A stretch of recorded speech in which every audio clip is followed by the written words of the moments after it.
Welcome back to the deep dive. You know, in decentralized finance, that word stablecoin, it's meant to sound safe, doesn't it? Like a digital dollar you can, well, bank on. Mm-hmm. A safe harbor. Exactly. Uh, But recently we saw maybe one of the most dramatic reminders mm-hmm. that stability, sometimes it's the least stable thing in crypto. Yeah, that was quite the event. We are talking about the sudden, honestly terrifying depeg of the USDX stablecoin. Mm-hmm. Now, this is an asset designed fundamentally to hold a $1 value. Yeah. $1. That's the promise. But in just hours, it plunged. I mean, really plunged. Down as low as $0.3736. That's like, what, losing almost two-thirds of its value? Yeah, devastating for holders. Okay, it clawed its way back partially to around 0.6159 cents. Still not great.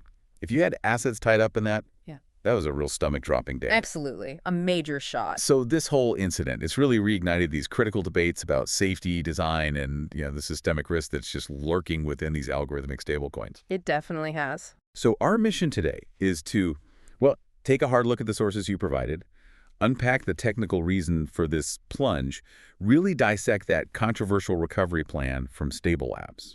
Controversial is one word for it. And figure out the crucial lessons this holds for, well, anyone involved in DeFi, you listening right now. Right. It's a classic case, really, of rapid contagion.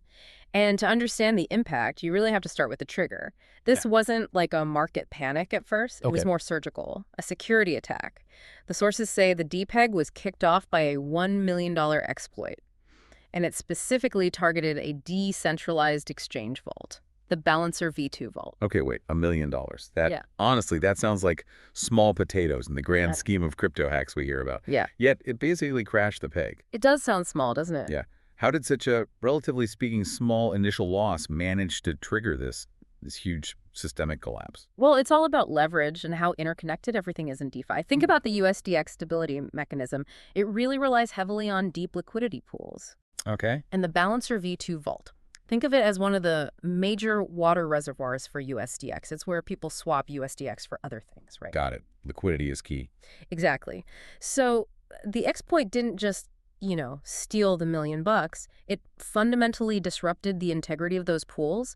It drained essential liquidity, and it compromised the underlying collateral structure. Ah, okay. And what's really fascinating, or maybe terrifying here, is that the algorithm, the code that's supposed to keep the peg stable through arbitrage and stuff. Right, the algo part of algorithmic stablecoin? Precisely. It just couldn't react fast enough because the necessary trading capital, the liquidity it needed to function, had been basically pulled out from under it by the attack. So it's starved. It was like suddenly pulling the plug on life support. Yeah, the algorithm starved. And the immediate systemic risk this exposed was massive then, right?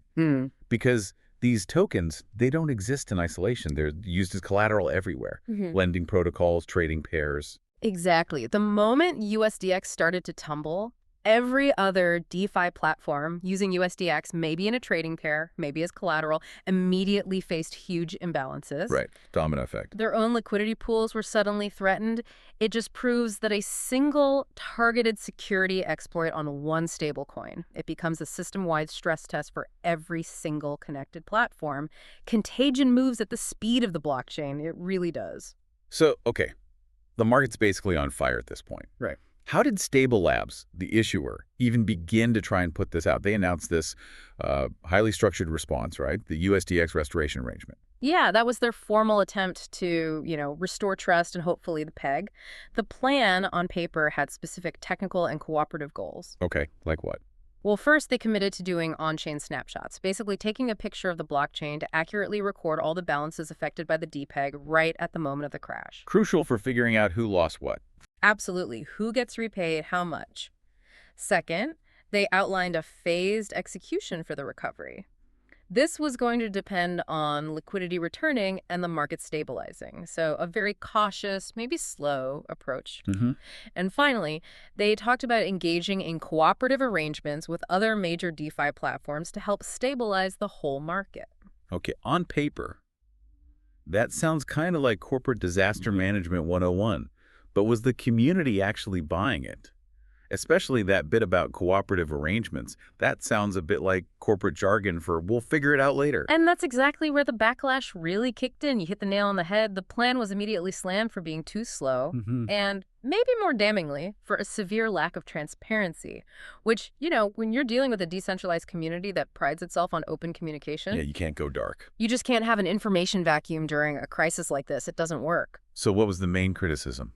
Well, a lot of the criticism focused on one really symbolic action. Yeah. They closed the project's community Discord server. Oh, wow. Really? Yeah, in this industry, shutting down the main communication channel while people are potentially losing huge amounts of money, that's seen as the ultimate betrayal. People felt completely shut out of the recovery process. Which just fuels suspicion, right? That the plan is being cooked up behind closed doors, maybe not in their best interest. Exactly. It breeds mistrust when you need trust the most. Meanwhile, the rest of DeFi wasn't just sitting around, right? They were taking emergency steps to stop the bleeding. We saw some immediate, pretty aggressive risk management from other platforms. Really proves how interconnected it all is. Oh, yeah, definitely. We know PancakeSwap put out immediate monitoring warnings for its users, but probably the most dramatic defensive move we saw came from listed DAO. They aggressively liquidated their USDX USD1 vaults just to cut their losses. They absolutely had to move fast. Listed DAO even executed a flash loan just to get the funds to do it. A flash loan. Okay, remind us quickly what that is. Sure. So a flash loan is basically an uncollateralized loan, but it has to be borrowed and repaid within the very same blockchain transaction. It happens almost instantly. Wow. Yeah. So they use this super high-speed borrowing mechanism to instantly get capital, buy up assets, and liquidate those compromised vaults before the USDX price could sink even further down. It was a real race against the clock. Shows how protocols were willing to pull out all the stops just to survive the contagion. Extreme measures. Totally. Self-preservation kicked in hard. And of course, amidst all this chaos, the inevitable happened. The scammers showed up. Yeah, always. Your sources specifically mentioned people posing as stable labs on social media, right? Yeah. With fake recovery schemes, trying to trick users. Yep, trying to get users to hand over their private keys or connect their wallets to malicious sites, all under the guise of helping you get your money back. It's such a tragic footnote, but it's a crucial warning, isn't it? When trust breaks down like this, the whole digital landscape just becomes a minefield. Absolutely. It's a stark reminder you have to be almost paranoid during a crisis. Only trust official, verified communication channels. Double, triple check everything. Yeah, good advice. Now, to really understand the market's reaction here, we kind of have to look back, don't we? Yeah? Just a couple of years ago. Yeah. And draw that inevitable comparison. The ghost that haunts all algorithmic stablecoins. TerraUSD. UST.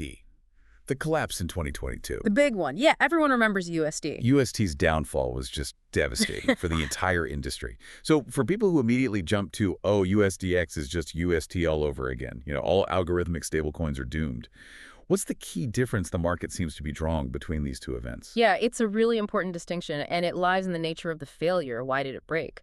With UST, the collapse was tied to fundamental structural flaws in its algorithmic design. Right, the Luna relationship. Exactly. That stability mechanism, the relationship between UST and Luna, it was inherently fragile. It was basically exploited by market manipulation. The code itself was the vulnerability, the core design. Okay, so UST was a design flaw.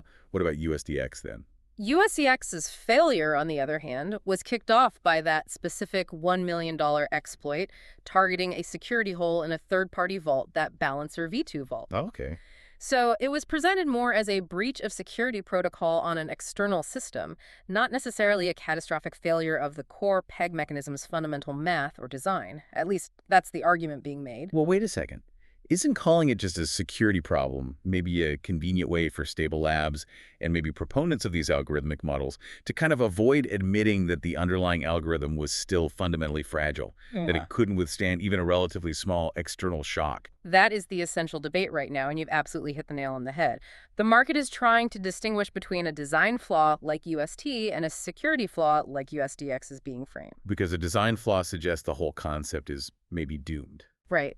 Whereas a security flaw suggests, well, it can be patched, it can be fixed.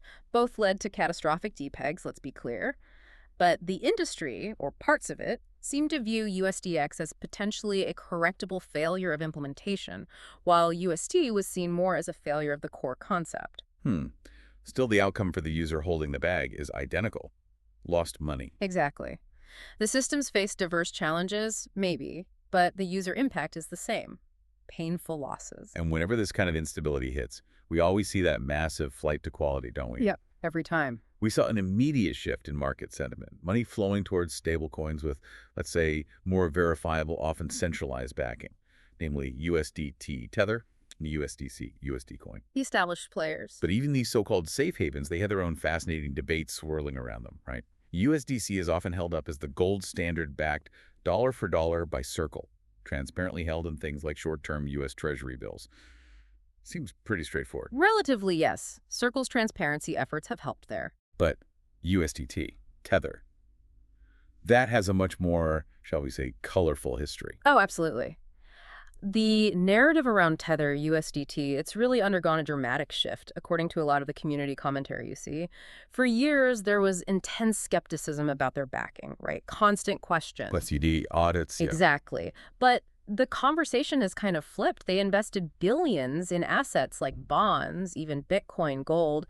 And because interest rates shot up so much over the last couple of years... rising rates saved them. Well, the reports suggest they're now actually over-collateralized. They made significant profits just from the interest earned on those huge bond holdings.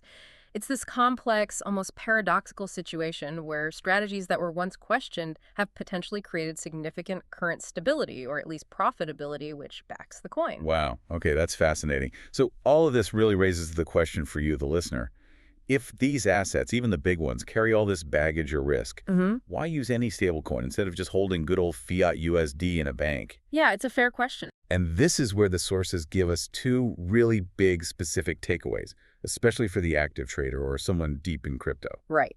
The first reason is super practical. It comes down to taxes. Always tax. Always taxes. In certain key jurisdictions, and this varies a lot, so check your local rules, but in some places, converting your crypto profits, say from Bitcoin or Ether, into actual fiat USD, like dollars in your bank account, that is definitively a taxable event. You have to realize those capital gains pay the tax man. Exactly. However, converting that same volatile crypto, like your Ether, into USDC or maybe another stablecoin, depending on how the local jurisdiction defines a conversion versus a sale, that might not be considered an immediately taxable event. Interesting. So you can lock in gains without triggering taxes immediately. Potentially, yes. It provides this massive incentive for traders to hold value digitally, stay within the crypto ecosystem ready for the next trade, but without facing that immediate tax hit. Okay, that's a powerful practical incentive. What's the second reason? You mentioned something more speculative. Yeah, the second reason is purely speculative, and it's the kind of high-stakes trading strategy that a Depeg itself actually enables. This is the arbitrage angle. Profiting from the chaos. Basically, yeah. The USDX Depeg created these arbitrage opportunities, but let's be super clear. They came with massive risk. How does it work? Okay, so you could potentially use relatively stable assets like your ETH or BTC as collateral on a lending platform. Then you borrow the unstable stablecoin, USDX, which is trading below its peg. Okay, so borrow the broken coin. Right. Let's say you borrow USDX when it's trading at 750x. You immediately sell that borrowed USDX for $0.50 worth of something solid, like USDC or even fiat if you can. Got it. You've locked in 50 cents. Now, if the project then totally collapses and USDX drops further, say to $0.10, you can go back to the market, buy that USDX back super cheap for just 10 cents, and use that cheap USDX to pay off your original loan. You borrow it at 50 cents, repaid with something worth 10 cents. The difference, that 0 and 40 cents in this example, is potentially pure profit. It's essentially betting on the failure. A short volatility bet, as they call it. Exactly. But, and this is the huge but, if the recovery plan actually works. The risk. If USDX somehow claws its way back to $1, well, you're now on the hook. You have to buy back a token worth $1 to repay the loan that you only got $0.50 for when you sold it. You lose big time. Ouch. So it's an incredibly high-risk bet on continued instability. It needs perfect timing, deep pockets, and you're fighting liquidity issues. Immense liquidity constraints. It's not for the faint of heart, and many people get burned trying these plays. Which means the system, in a weird way, is literally incentivizing some traders to bet against the very stability the platform is supposed to provide. It's one of the paradoxes of these situations, yeah. So, wrapping this up, Yeah. the USDX Depeg really serves as this perfect urgent cautionary tale for the whole crypto industry, doesn't it? Absolutely. The core lessons seem pretty clear. Stability needs both really robust security protocols. We've got to prevent these balancer V2 style exploits in the future. Definitely. Security audits, better monitoring. And also just uncompromising transparency. You have to maintain user trust when, not if, but when things inevitably go wrong. Trust and security, the two pillars. If either fails, the whole thing can crumble. And you can bet, ultimately, that this whole incident is just going to attract even more regulatory scrutiny, right? Oh, absolutely. Regulators will see this as Exhibit A for poor consumer protection and market integrity failures. They'll likely focus heavily on pushing for more transparency, making sure assets are actually collateralized properly, mandating better security practices across the board. Yeah, makes sense. The stability of any of these decentralized assets really depends on both the math, the code, but also the security of the whole infrastructure it relies on. Exactly. A failure in either domain is just catastrophic for the end user. No getting around that. All right, so here's our final provocative thought for you to chew on today. If the only way to make a stablecoin truly stable, like rock-solid stable, requires adopting things like dollar-for-dollar centralized backing, like USDC aims for, requires extensive regulatory reporting, requires robust, maybe centralized security audits, are we actually moving towards true decentralization?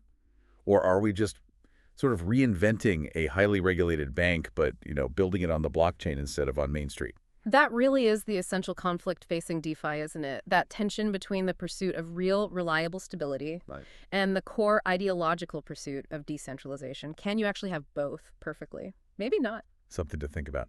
A great note to end on. Thanks for diving deep with us on this one. My pleasure. Always interesting. We'll see you next time on The Deep Dive.